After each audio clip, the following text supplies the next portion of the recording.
So we are November. I wouldn't normally be going into colonies, but I just wanted to have a look at these two. These are my two instrumentally inseminated queens that you saw me putting into the frame in the late summer. This Buckfast, she is, where's she gone? There she is. So we can find her. Where she is there. Looking particularly lovely. The bees are very nice. We're virtually on all of the new bees now that have been made. Very calm, seem very nice. A little bit runny on the frame for the moment. I don't know why, but it's the first time I've opened her up. Just to check that she was fine and she wasn't superseded, but I didn't have a look after really the end of September, because by that time we usually say that it's the end of the supersedure period. So I didn't have to look in her since then, and I found no supersedure cells in there anyway. But it's just nice to have a quick look. There's a nice lot of stores in the top of this frame, not much brood. Still quite an alarming amount of drones, but there's no drone brood. So I think that what happened, this queen suddenly got to work and went, I need to do my cycle for the year, and use the time to raise quite a few drones as well. Be interesting to see how many survive the winter. But overall, a beautiful colony of bees. I'm going to put this back in now because I don't want to leave her out any longer. I want to just let them get on.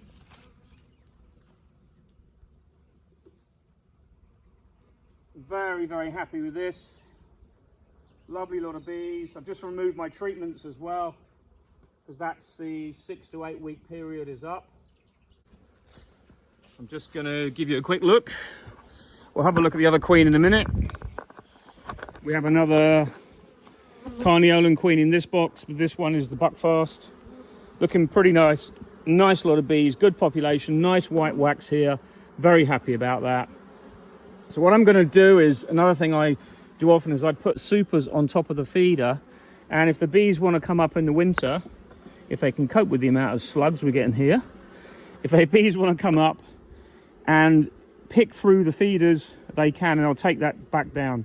And it's just another resource for them to have if they need it. Obviously this Buckfast queen is pretty special. It really deserves to be extremely well looked after. I'm going to look at this one now. Hopefully we've got the same result. I'm pretty sure we have, but I just want to see what the temperament's like of this Carniolan.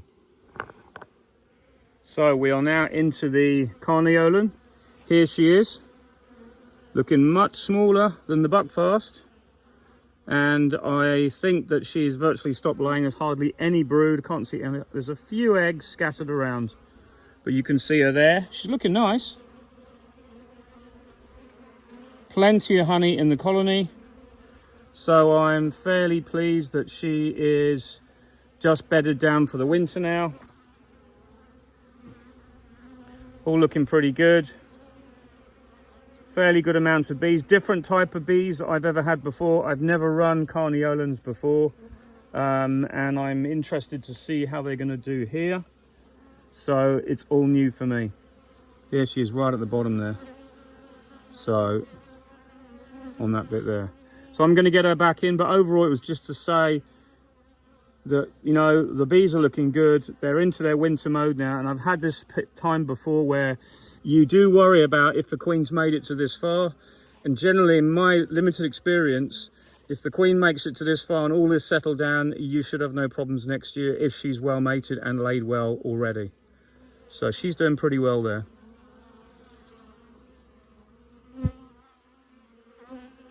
This is just an outer side-ish frame, so it's not the centre of the brood nest, and there's plenty of stores, so I'm going to get her back in, and I know then she's good. Looking nice. So that's the Carniolan instrumentally inseminated, and we'll see how she performs next year. So that went well. I'm a little bit concerned about the Carniolan. They weren't as friendly as I'd hoping they were.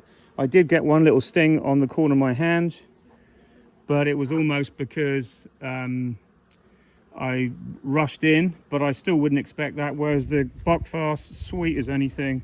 Something just to bear in mind. It could be older bees in that other colony, but at least we've seen the queen. You can see I'm really struggling to keep the hornets down here. I've been trapping absolutely loads, and there's still loads running around at the moment. But overall, the hornets are generally coming to their end now. There'll probably be a few more days and that'll be the end of it.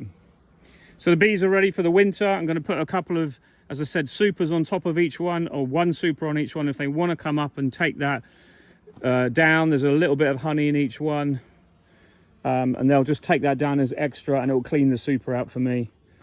You can see these are the Hive Alive pouches I had on, completely empty. Really pleased with that. They did really well. And obviously my treatments are out now. I can dispose of those and everything is good. So that was just a little look at the hives for breeding next year, which will be my breeder queens.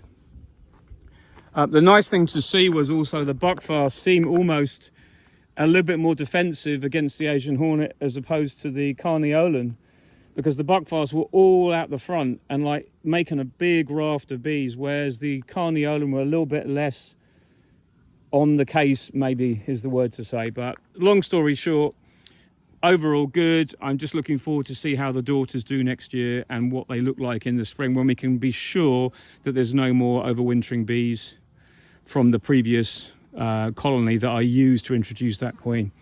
So it's all work in progress, but so far so good. We're going into winter with those two queens seem pretty settled and pretty good. Just to show you this is what I often do. I've got the feeder underneath.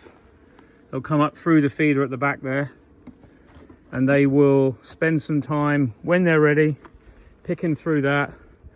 We had a little bit of ivy honey crystallized in the frames. You could see where I extracted the buckwheat. This is the frame from it, and I saved these three because there's a little bit in these that I didn't want, but there you go. There's a mixture of buckwheat and ivy. That was the buckwheat I extracted, but I'll leave this for the bees. I'll pick it clean.